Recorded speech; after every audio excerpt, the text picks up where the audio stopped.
Hello, my name is Nemarasa and welcome to my channel. So today we have something very important to discuss. It's about breakfast. Who would have thought we'll sit here and discuss about breakfast? But this has been something that has been on my mind for a while, and I thought I would share what I've learned, and hopefully you learn something today. It's not until 15th century that the word breakfast was introduced in English terms. Breakfast means a meal that we partake after a long sleep when we wake up in the morning. We eat different kind of food at different times a day. I'm sure you have heard of this statement. In the morning, eat like a king. In the afternoon, eat like a prince. In the evening, eat like a beggar. Why should we do that? This takes back to the basic principles of why we eat. In the morning, we have to eat like a king, big portions of food, because at that time, the stomach is ready to receive a good amount of food, and that food will be converted to give us glucose energy throughout the day. In the afternoon, it's more like refilling it and refueling our bodies with good food, and in the evening, we eat little less than morning and in the afternoon because we are going to sleep and retire and we don't need much energy.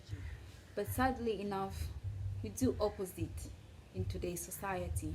In the morning, we eat 2 slices of bread, just like a beggar. This is just a metaphor.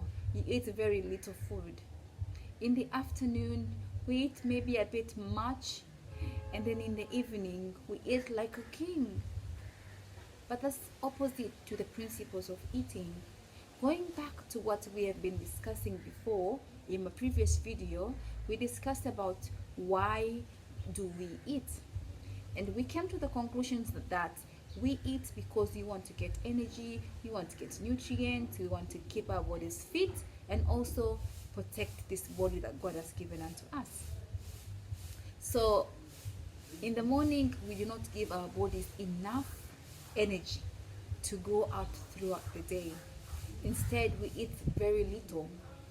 In the afternoon, we try again to fill up our stomach because we didn't eat a lot in the morning.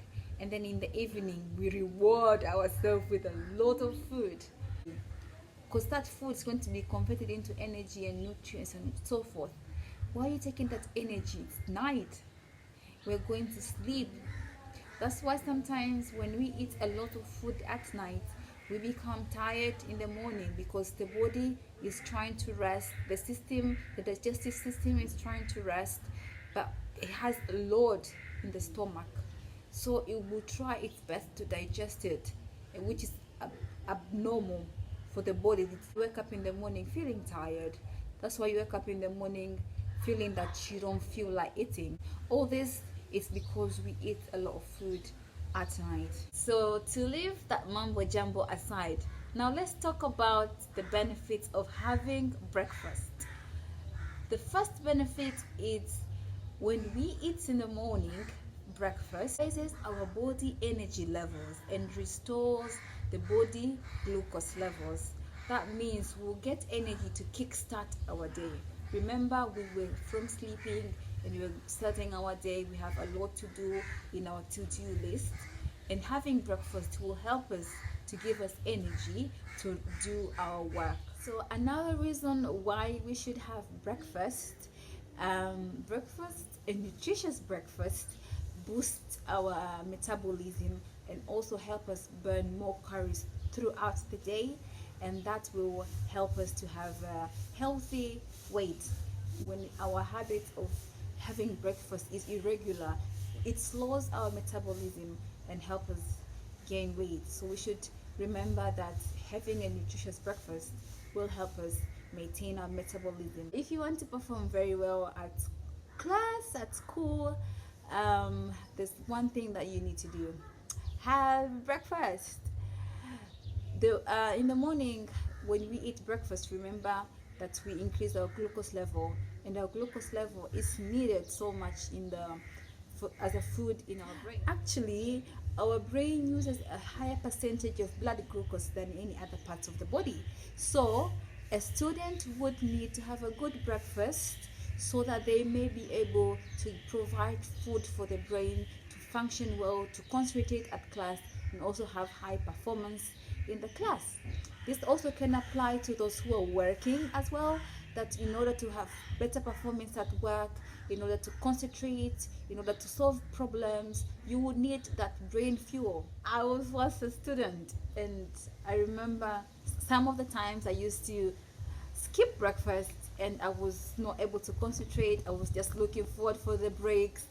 So my advice to students and those who are working, please have your breakfast. And also, when we have breakfast, it helps us meet the daily recommendations of the nutrients like the proteins and the carbohydrates and the vitamins and the iron and the magnesium. If we skip breakfast, we deprive our bodies with nutrients. Did you know that breakfast also helps to improve your mood and lowers your stress level? Sounds crazy, right?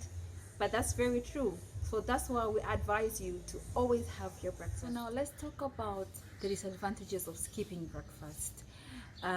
One of the disadvantages is that we gain weight.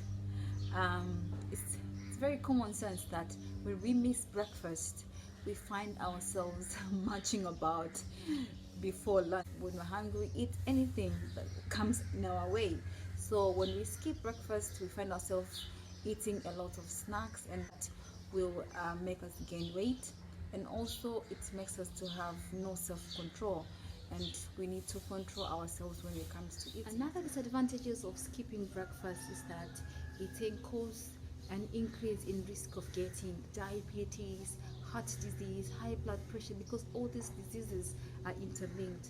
So because of irregular levels of blood sugar in the blood, and it can cause all that. So make sure that you limit the risk of getting those diseases by having breakfast. So as we spoke before, that when we skip breakfast, we become deficient of certain nutrients in our bodies, and our bodies will lack those nutrients and it will cause problems. So that's why it's good not to skip breakfast. There's some reasons that people can come up with that may excuse them not to have breakfast. People can come up with excuses that, oh, I can't prepare breakfast because I don't have time. But my advice to you will be, prepare your food, prepare what you're going to eat before you sleep. So when you're planning to eat certain kind of breakfast in the morning, prepare that, have that in mind before you sleep, so when you wake up in the morning, you jump about and cook that breakfast. Another reason or excuse people would have to mix breakfast is that I don't feel hungry. But going back to the principles of eating, that we don't feel hungry in the morning, we cook the food at night, and because it's night and the body or the system wants to rest, the food stays there till in the morning. It's not fully digested, and that's why we don't feel hungry in the morning. And the solution to this would be to eat less at night, so that in the morning your body will be ready to eat good breakfast and good food, ready to kickstart your day. Another reason or excuse somebody might have about skipping your breakfast is, I'm always late. I'm late to work, I'm late to school. A solution for that would be sleep a bit earlier, like 30 minutes or 40 minutes, the usual time that you go to sleep. That way you have an extra minutes that you have spared in the morning to cook your breakfast. So we have no excuse at all to miss breakfast. So to conclude, breakfast is a crucial meal of the day, and it affects us physically, mentally, and spiritually, and we'll discuss that in the future videos. So I challenge you today, take time to eat your breakfast. So I'd like us to comment below, what's your favorite breakfast? I'd like to know what you eat in the morning. So take care and see you next time. Bye.